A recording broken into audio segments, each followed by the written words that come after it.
Okay. Hey, everybody. There was a slight problem with my recording. So I recorded the audio for the reading of both the enigmatic God of Cold and the Fangs, but for some reason, my video recording stopped. So, we might just... Don't know if I should just reread those or if I'm just gonna... We'll see. I don't want to reread them. Basically, Rimmergan, he's the god of cold and death, and people confuse him with Baroth, but it's actually he believes everything dies, whereas, Baroth is all about rebirth and blah, blah, blah, blah, blah. And it was actually kind of interesting. I'll find a way to include it. Maybe I'll just have like some paused footage of it or something. I don't know. We'll see. I'll see what I can do. Anyway, we're on the Great Western Stag now. One day, Eothas was sitting on a wall, watching a cat play in the sun. A crystal hung in a nearby tree, had fragmented a sunbeam and scattered small motes of light on the ground. They danced around the cat, sliding over him as he frantically batted at them. He spun in place, following one as it rushed past him, and leaped on it, trying to pin it down. Eothas smiled, amused at the animal's tenacity. The cat landed on a spot, placing his paws over it, only to watch it flit away again. Eothas watched the cat's tail twitch and slap at the ground, annoyed that his prey could not be pinned. "Why must you tease him?" A voice from behind him, accompanied by the crunch of sandals on gravel. A voice said from behind him. "I merely bring the dawn," Eothas responded. "I don't stoke the hunter's heart. That's your responsibility, isn't it?" "True," said a second voice, "but neither do you quell it. If the hunter could not see his prey, would he still hunt?" "So philosophical, Hylia," Eothas said, and turned to greet the two gods that approached him. "Have you come to debate the parallel between sight and desire?" He gestured to the wall, inviting Hylia and Galawain to join him. That said, they sat in silence, watching the cat, who continued to hunt the sun, fruitlessly swatting at another mote, and then rolling onto his back. "I've created the ultimate prey," Eothas said, finally, breaking the silence. "It can be tracked, it can be followed, it can be seen, but can never be caught." Galawain laughed lightly. "You don't agree, Galawain?" Eothas asked. "While it's true that your creation is elusive, it hardly can be considered the ultimate prey, because it never can be caught." He paused, his brow furrowed in thought. If that mote of light had sustenance, the hunter could subdue it. Otherwise, it's merely a dream, truly a fruitless endeavor. "All creatures spend their lives chasing fruitless endeavors," said Hylia. "It is the way of mortality." Galawain laughed again. "I could create a creature, a living creature, of flesh and blood that could never be caught. I make your dream a reality." Now it was Eothas' turn to laugh. "You propose turning a fruitless dream into a fruitless reality? How is this any better? A life spent in the pursuit of an attainable goal far exceeds any other. But you just said no one could catch this creature. That is not attainable." Galawain smiled. "Humanity has surprised us before. Indeed, it could surprise us again. I will create a great white stag, and I will set it free in the world. It will have grace, resilience, and tenacity. It will exist solely to be pursued for all its days, and it will never be caught. It will serve to inspire the hunt for generations to come. All those who wish for glory will invoke my name. All those who hear its story will ask for my blessing in finding it." Hylia shook her head, and threw Galawain a bemused look. "I do not believe this is possible, so I, too, make an offer. To the person who catches this stag, that they will catch the stag, and they will catch the stag, I will bestow upon them its grace, resilience, and tenacity. Thrice blessed they will be. They will ask for my blessing on the hunt, so they can obtain my boon." Galawain and Hylia took up arguing whose name would be invoked more when the hunt was on. Eothas sighed, a small smile playing at the edges of his mouth. He stood and looked to the sky. The sun had already started to hide itself behind the mountains.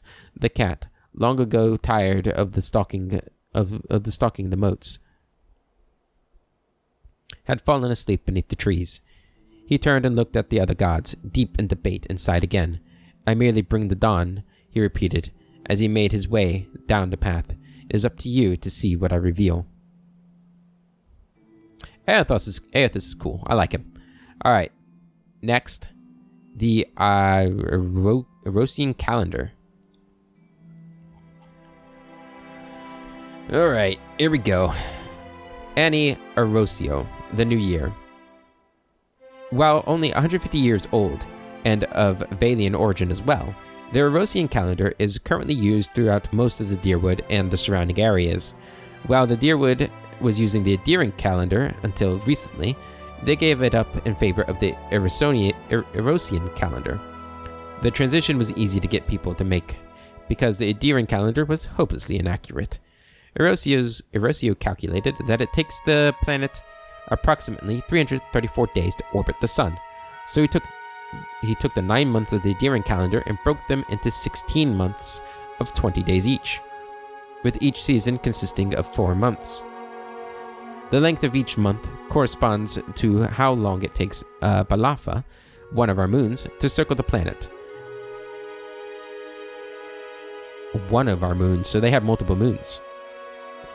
At the end of each season, 3 days, not part of either season, are set aside for people to celebrate the transitions. Lastly, the final 2 days of the year, New Year and Mid-Year, are used to observe the beginning and midpoint of the year.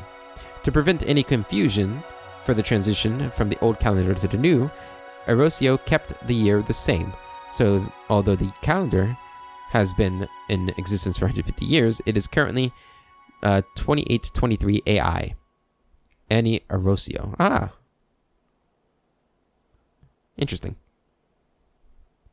Erosio gave the months Valian names, but in Dyrwood and surrounding areas, they call them by their translated names. The year is broken down in the following way. New Year, a day to celebrate the arrival of the new year. Of all the holidays, this one is celebrated by the most people around Dyrwood and the Valian republics. Each new year is greeted with a fervent zeal to begin things anew and start with a fresh slate. Winter months, 2 at the beginning of the year and 2 at the end. Deep winter, Feniverno, and late winter, Terriverno. Spring dawn, 3 days. Imprima, used to celebrate the transition of the world, rebirth, and spring. Euthesian festivals are especially prevalent at this time, or were prior to the Saints' War. Spring months. Early spring, Prima, mid-spring, Majprima, deep spring, Faun Prima, or late spring, Tar Prima. Summer rising, 3 days. Enestu, a period of transition from birth to growth. Many ceremonies designed to usher children into adulthood take place during spring or summer rising. Summer months and mid-year. Early summer, Priestu. Midsummer, Majestu. Mid-year, a day of reflection and introspection. The year is half over. People who made promises on New Year use mid-year to assess their progress and renew their oaths. Deep summer, Fanestu, and late summer, Tarestu. Autumn falling, 3 days. Enatan. Harvest celebrations happen during autumn falling. If the crops were particularly bountiful, if the harvest was small, supplication is given to the gods, asking for better harvests the following year. Autumn months. Early autumn, Priauton. Mid-autumn, Majauton. Deep autumn, Phonaton. And late autumn, Taraton. Winter dusk, 3 days. Inverno. Winter dusk is filled with celebrations of life and vigils for the dead. The world is returning to sleep, plants die, and those still alive raise a toast to another year. Winter months, early winter, Priaverno, and midwinter, Mazaverno. Okay. There you go. You guys know the calendar now. Next, the life and discoveries of Pangram.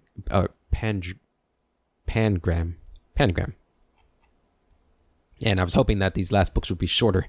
I'm getting tired. Mention the name pangram to anyone with even a passing knowledge of animancy, and you could find yourself in for a very long discussion. Publicly reviled, but privately lauded as a hero and genius, Pangram's history is at turns revolutionary, horrific, and mysterious. Pangram was fascinated, some might say obsessed, with the concept of animancy. It consumed his life as he decided or dedicated everything to understand it. He would frequently travel to Irglanfath and to Deerwood to visit the Ingwithan ruins. There he would take notes and make sketches, bringing anything back with him that he could to help him unlock the mysteries. After years of study, Pangram had reached the point where he could no longer conduct research on his own, and he took an assistant, Helig of Thene. Soon Helig was making trips to Irglanfath in Pangram's stead, gathering knowledge while Pangram stayed behind to experiment. The partnership quickly bore fruit, and Pangram made a breakthrough, one that would irrevocably change his life and the general attitude about animancy forever. While the specifics of his experimentation will never truly be known, the rumors and stories that still circulate tell that he had sent out inquiries, asking for live subjects to help with a dangerous experiment that might change their life, or might end it. Those who were already studying, or who were already dying, were especially encouraged to apply. Response was overwhelming, and Pangram had his pick of numerous willing bodies. That is when he had his breakthrough. He discovered a way to fix his soul, anchoring it to its body so it couldn't leave at death. He had discovered eternal life. Sure he did. His research and his life's work had resulted in the greatest single discovery that animancy could hope for. His findings were published and quickly spread through Valia and beyond, while some groups, the Wodekin Church for example, decried his work as nothing more than blasphemy and heresy. Many put it to practice. Everyone wanted the chance at immortality, but everything comes with a cost. It quickly became apparent that simply restraining the soul while keeping that person technically alive was doing nothing for the body, which continued to decay, devolving and warping the soul now trapped inside it. The creature it created were dangerous, carnivorous beasts that killed brutally and indiscriminately. The backlash was ruthless. The practice of Pangram's discoveries was outlawed. His works were collected and burned. He and Helig were branded heretics and hunted, chased from town to town until Pangram simply vanished. Helig was tracked down, captured, and brought to trial for the atrocities committed against Valia and its people. The trial was barely more than a formality to bring charges against him, as everyone knew what he had played in the disaster. He was sent to prison for years, but eventually released once public outrage died down. Not long after his parole, he disappeared as well. Occasionally, talk surfaces that a copy of Pangram's theorems had been found, untouched by the purging flames that destroyed its brothers. These rumors seldom end up being more than that. Many groups and wealthy individuals have formed, sending out a call to anyone who will listen. Find us a copy of the theorems. They offer gold, jewels, status, anything they can to entice adventurers to help them achieve their goals. For there are those who would give anything at a chance at immortality, even becoming a monster. The Light of Dawn, a Red Saren morality play, Part 1, Charity and Generosity. Characters in order of appearance. Man, male, a ghostly being. Female, a ghostly being. Beggar, starving man, and injured man. Setting, empty field, no trees or buildings in sight. A man lies on the ground center stage. He wakes slowly and looks around. Two ghostly beings approach him, a male from the stage left and a female from stage right. Man, where am I? What has happened? Male, nothing has happened. Man, how did I get here? Female, you did not arrive, you are just here. Man, what is going on? Male and female, you are traveling. We will travel with you. They both reach out a hand to him, insistently. He looks at them, not sure what to do. After a few moments of deliberation, he takes Male's hand and allows him to help. Male, aside to female, his soul is strong. This decision will be easy. Female, aside to Male, Such arrogance surely will be your undoing. They walk to the end of the stage and encounter a beggar holding out a bowl. Beggar. Will you help the needy? Will you hear the call of charity? Will you do for those less fortunate? What will you do for those less fortunate? Male. Here is a beggar. What will you do? He has no food, no clothes. He is destitute, and he will surely die if no mercy is shown him. Female. Surely he deserves no mercy. Look to his legs. Do they not move? Look to his arms. Can they not work? Look to his eyes. Can they not see? Surely he can provide for himself. Male and female. What will you do? The man ponders for a moment, then reaches into his pocket and drops a coin in the beggar's bowl. Beggar. Thank you, kind sir. May your charity come back to you in turn. Male and female. Why did you give alms to this beggar? Man. I saw a man in need. It is not for me to say if he deserves mercy, only that I need provide mercy if I am able. I have the means to help, so I help. If he has the ability to provide for himself and does not, that is on his head, not mine. If I can provide the light of dawn to a man in need, it is my duty to do so. Male aside to female. He knows charity, even disguised as a beggar. His mind is open. Female aside to male. Even those with an open mind can be closed down. Male and female. Let us continue our journey. They walk to the other side of the stage, leaving the beggar behind. They approach the starving man, who puts out his hands in supplication. Starving man. A crust? A morsel? Please. Surely generosity will not allow you to stand by and let someone starve. Male. This man is starving. What will you do? He is on the brink of death. Only an act of generosity will save him. Female.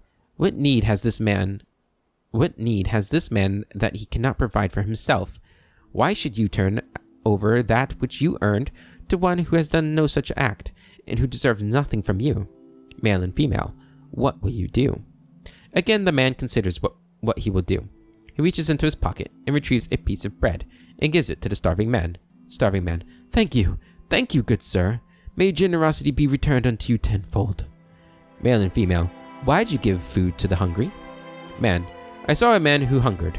It is not for me to say if he deserves a morsel, only that I need provide a morsel if I am able. I have the food to spare, so I give. If I can open a man's eyes to the light, it is my duty to do so. Male aside to female. He knows generosity, even disguised as a starving man. His heart is giving. Female aside to male. Even those with a giving heart can be greedy. Male and female. We will continue our journey. And unfortunately, it doesn't look like we have the rest of that story. Unless, I don't know, maybe it's in there somewhere. Alright, we're getting closer to the end of the books, though. The Many Faces of Barath.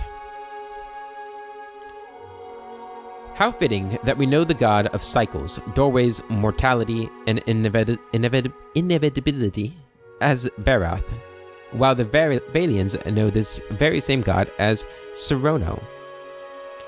For if nothing else, Barath teaches us that duality exists in all things. There is life and death and life. Embrace this duality and you honor Barath.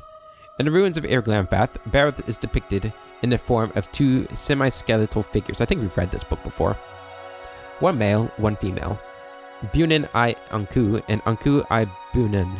Literally life and death and life in the Glenfathan tongue. Male and female, aside, inside, and outside. Life and death. We often think of Barath by imagining two sides of a coin, or the two ends of a journey. It is said that Barath has the most petitioners of every god, and this is likely true. Who amongst us has not prayed for the cycled hiccup? Who has not, in a moment of sadness, yelled at Barath to make an exception for our fallen loved ones? Actually, we haven't read this, I don't think. Barath may not rescue our loved ones, but it answers our prayers in its own divine way. Barath is the god that makes life end in death, and it is also the god that makes death end in life. Barath, Serono, Bunin I Anku and Anku I Bunin, whichever of the many names you prefer to use, deserves our prayers, for it has given us the promise of life's eternal renewal. Okay. Midwife Memoirs. My mother lived every note of life's song. Bringing me into this world was her last verse. For this, my father scorned me and abandoned me. For this very same fact, my town's midwife and adherent of Hylia raised me as her own. When I came of age, I learned that Hylia visits us on the screams of women in childbirth. And when a woman dies giving life to her child, her soul is carried away and reborn as an avian attendant of Hylia's court. Through the miracle of the Queen of Birds, my mother has been with me, watching over me my whole life. I wear the fetish charms of the cloud singer, the bird I dreamt my mother became. My feathery trinkets look gaudy and unbecoming, but it is a signifier to a woman in need that I am a trained midwife, blessed by Hylia in living every note of life's song. The Queen of Birds wills us to shepherd new life into the world, and not, as the other gods so often desire, to end it. A follower of Magrin once mocked my faith, saying I worshipped paintbrushes and birds, piddling things beneath the gods. I do not resent the other gods and the brutal necessities that they must oversee, but it is not language, love, the arts, the creativity that which separates us from simple beasts. Oh, yeah. I understand. Hylia allows us to rise above our savage feral selves. I am often amused that, upon seeing our holy aviaries, visitors frequently ask, "This is nice, but where is the real temple of Hylia?" Perhaps they think hallowed grounds require oppressive stoneworks and ceilings that hide the sky. They do not realize the bird queen stands not on ceremony. She makes herself manifest in the music of birds and in beauty of the ubiquitous open sky. Hylia prefers the worship of two children singing over 1,000 petitioners silently praying for victory. The Sky Mother asks so little of us, and yet so much. We are charged to live every note of life's song. It surprises me how many fail to embrace the divine calling. The Moons of Aora. So there are, I think we did read this book. Have we? I don't know. Look up into the night sky, and you'll see the moon Balafa, ubiquitous and persistent.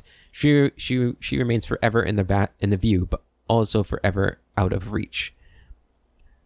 I think we just have read about these moons because of Andra. What many people do not know, however, is that our world is actually orbited by two moons, Balafa and Kalda. Balafa. Hanging low and large in the sky, Balafa travels swiftly in her race around the world, completing an orbit in about 18 days. This proximity and speed can cause extreme tide conditions in some areas, making the sea shift so quickly and rise so high that there are some beautiful coastal areas that are virtually uninhabitable for a good portion of the year. Before we learned the truth behind the cause of the tides, legends held that Andra... we have read this book. Legend held that Andra, the goddess of the sea, was in love with the moon, and when she saw it in the sky, the tides... In the sky, the tides, great waves, and violent storms that happened were her attempts to reach it. This is why the moon is formally called Sin Balafa, or Andran Balafa, the beloved, or Andra's beloved. Kalda. 315 years ago, the Grand Empire of Valia suffered from terrible storms and terrifyingly high and low tides. Records show the same thing happened in the Adir Empire, that several new Adiran colonies along the Deerwood coast were completely destroyed by storms and high tides that engulfed the settlements. At that time, during an eclipse, Glenfathan astronomers spotted something small orbiting near the edges of Balafa. After much study, they realized it was a small satellite with an extremely irregular orbit. They called it Kalda Deb, or the Black Runner. Since it is smaller than Balafa, it doesn't have much effect on the world, but when it aligns with Balafa's orbit, it wreaks havoc on the tides and weather everywhere. This happens with an erratic frequency and severity, and have been dubbed Lover's Tides.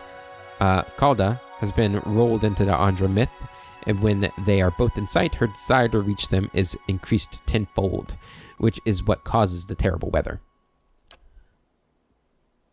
Alright, the most unfortunate tale of Favia and Bernat, a Valian tragedy. And these things are long. I need a sip of water.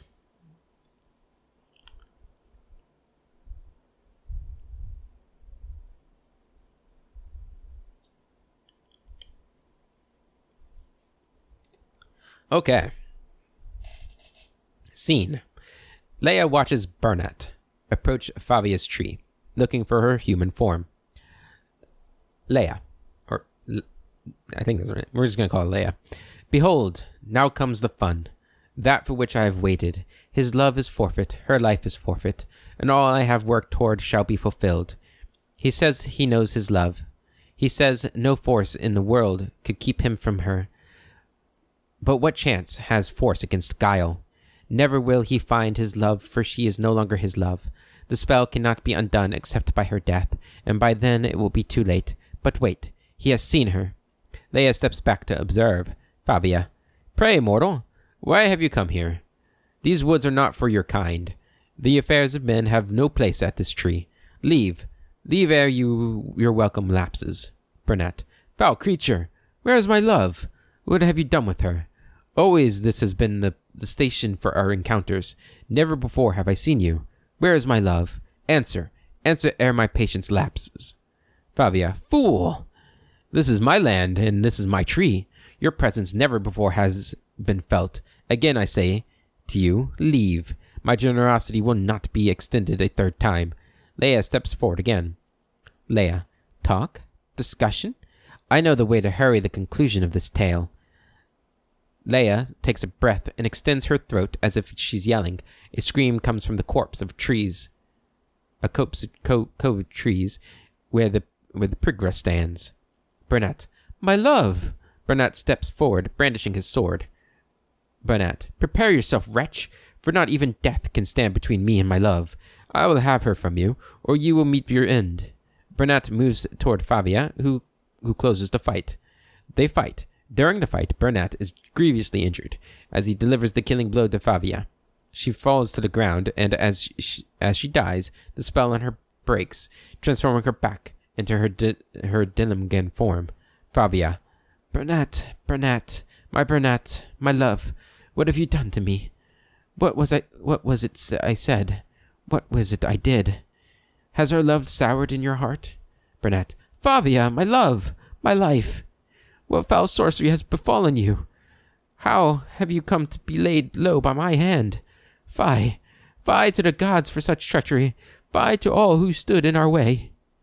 Favia, fear not, my love, my beloved, for now we are together, and together we will always be. Nothing can keep us apart. But lo, why is it suddenly so dark? Where has the sun gone? Where are you? I cannot see you. I will find you. I will... Favia dies. Bernat. A curse upon the fiend who has betrayed me, to hold love in your hand and have it wrenched away. Bernat winces and puts his hand in his shirt. It comes out covered in blood. Bernat. What luck! What chance! Tragedy may yet turn to fortune. Favia, my love, soon I will rest in your arms. We will lie together again as one, and forever shall we be side by side. I go now to my love. Barath, I accept your cold embrace. I welcome your company. I beg your mercy. Bernat lies down next to Favia's body. I am ready. Bernat dies. Leia stands out from her hiding spot and runs to Bernat's body. Bernat, you fool! You wretch! How can you leave me? I am alone. I am forgotten. I am cast out. Without your love, how can I continue? Life holds no thrall without your visage, upon which I may gaze. What shall I do? But here, my salvation, my answer. Leia picks up Bernat's sword, his blade, his weapon. I shall be impaled upon him, and he shall cut through me. I will not be denied my love. I will not be denied my love. Oh, I see what they did there. Yeah. You will be mine, if not in this life, then in the next. Leia impales herself on the sword. I come for you, my love, my Bernat. Wait for me, and I will find you. We shall love forever. Leia dies. That is certainly a tragedy. Definitely some Romeo and Juliet vibes going there. With the end scenes, anyway. All right, the queen that was and still is. Dear sisters, do you still remember your first deliverance when you strangled your first wrongdoer? Did you see the moment when life became death? Could you see the instance when your victim realized that Boudica forgets nothing? When Boudica takes back her throne, will you face her with pride, know you have held to your own oaths, or will you be amongst the word breakers? Boudica teaches vengeance and memory, and while she is in exile, we must be her eyes and ears that let no injustice slip from record. We must be clenched fist that silences lying breath. When Boudica takes back her throne, all of the injustices that have slipped through the cracks of history will be righted.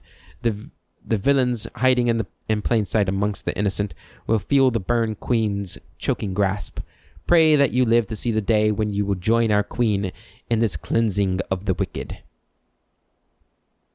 But know, my sisters, that we must be ready to see the end of our days without the return of our queen, for she will take back her throne, but it will be our daughters that serve the restored court.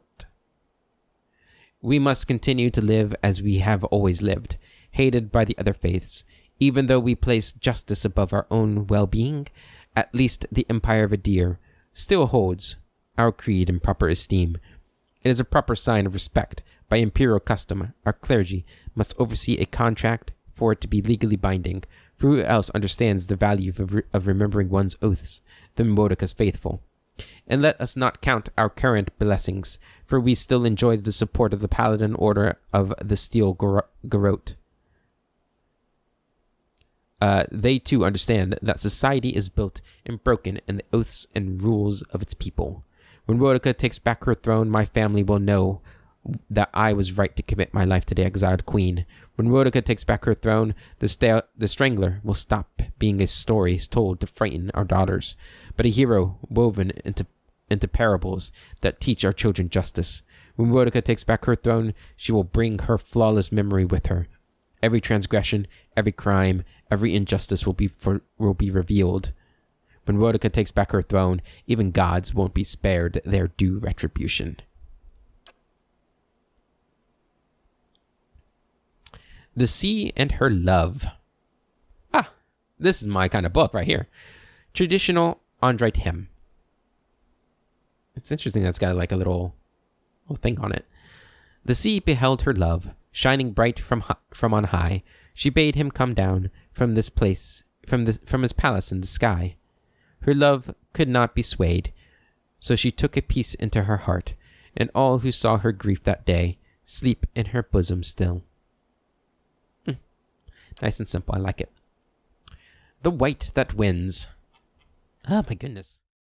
All right, so I accidentally hit the record button again. Luckily, I noticed it immediately, so you guys didn't miss anything this time.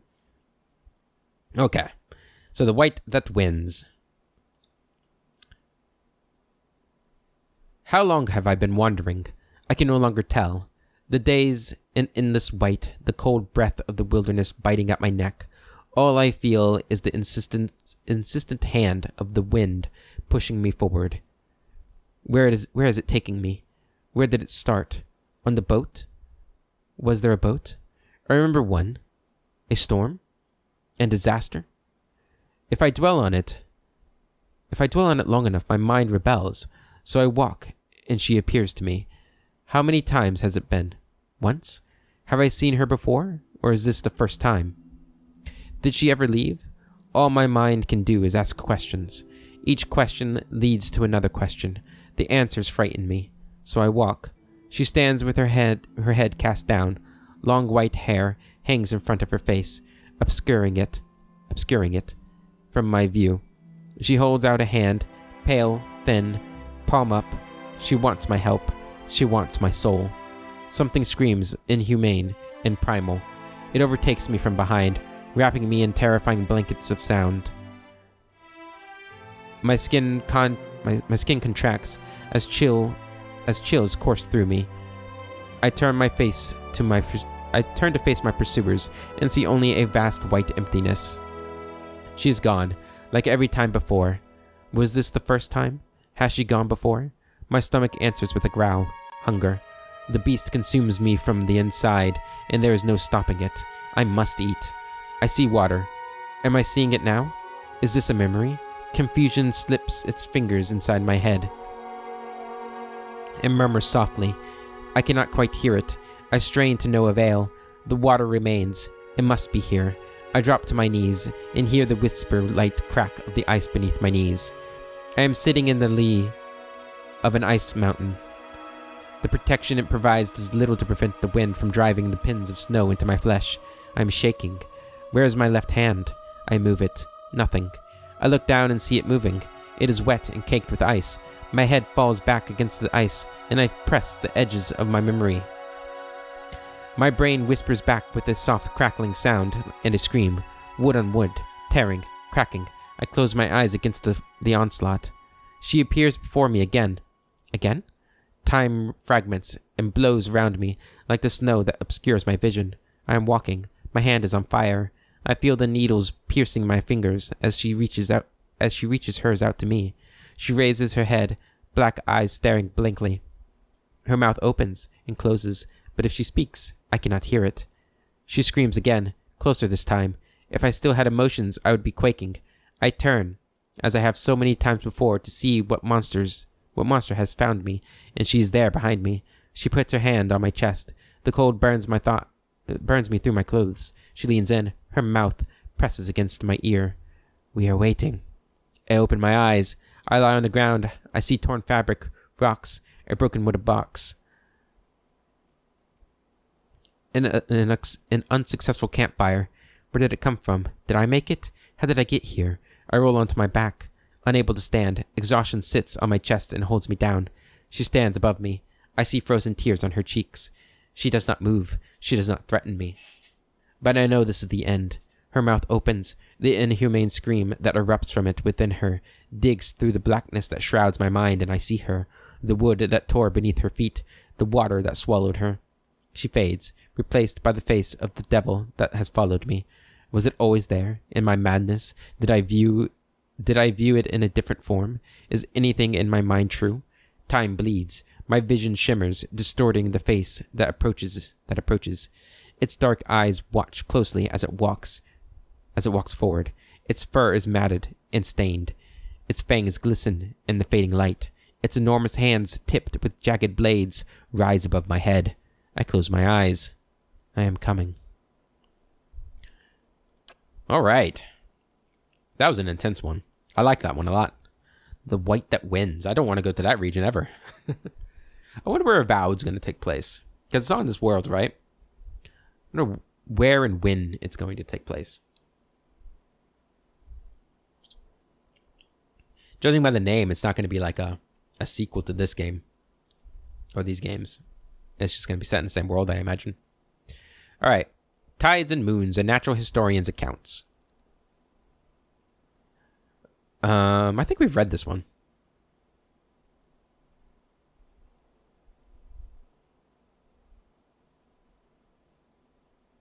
Yeah, we've read this one before. So we've read that one before. A crumpled note.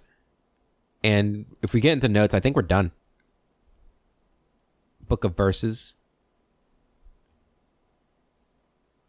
I don't think we read this one. This small volume of verses and psalms is somewhat battered, suggesting it used to be carried on someone's person. The pages are dog-eared and worn, and the gold threads which form the title of the book have begun to fray. The book tends to open to a particular section, where someone has marked a verse with a small blotch of ink. Ednung, the bright star, spoke, and her voice was like a clarion cry, calling his soul forth. He knew her for the right hand of the shining god, and was afraid. O wanderer, hear me, she spoke. You are known to us, and your deeds put you far from salvation. And he wept, for he knew that his sins lay bare before the great illumination.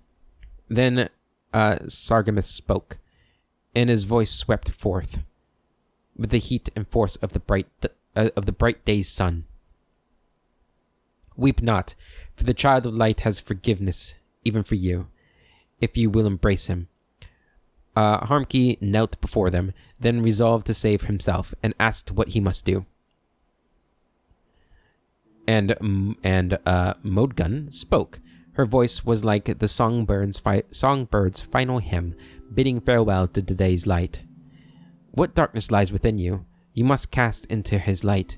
Your sins will be burned from you, until you are newly formed, reborn into his keeping. So spoke Modgun, but Eadnung warned him, saying, You have walked all these years into darkness, and must now return. You will find the path like treading fire, and at every step you will be tempted to turn away, but no harm will come to you, if you keep your faith. Alright. And yeah, if it's a note and stuff, I think we're done. I think we have read all the books.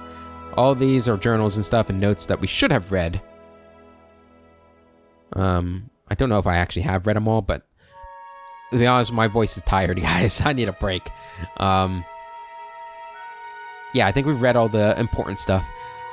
It's going to be a pain in the ass putting all the videos together since I inadvertently broke up the videos, but yeah, it is what it is. I hope you guys enjoyed that. I like that. I think we got a lot out of that, and really understanding a bit more of this region and everything that's happened and the timelines and things like that. I think it was really good. And that's where we're going to end this episode. In the next one, we are going to, I guess we're just going to do bounties. Bounties are all we got left, right? Besides the main quest. Oh, and Durrance. We got to talk to Durrance. So we'll talk to Durrance. We'll do the bounties. Finish Durrance's quest. Hopefully. And then we'll be ready to go and finish the game. So I'm thinking we're only going to have like maybe 2 more episodes left after this. Maybe 3. Depending on how long the final dungeon is and how long it takes me to get Durrance's quest out of him. But yeah. Until then, I hope you all have a wonderful day. And I'll catch you later.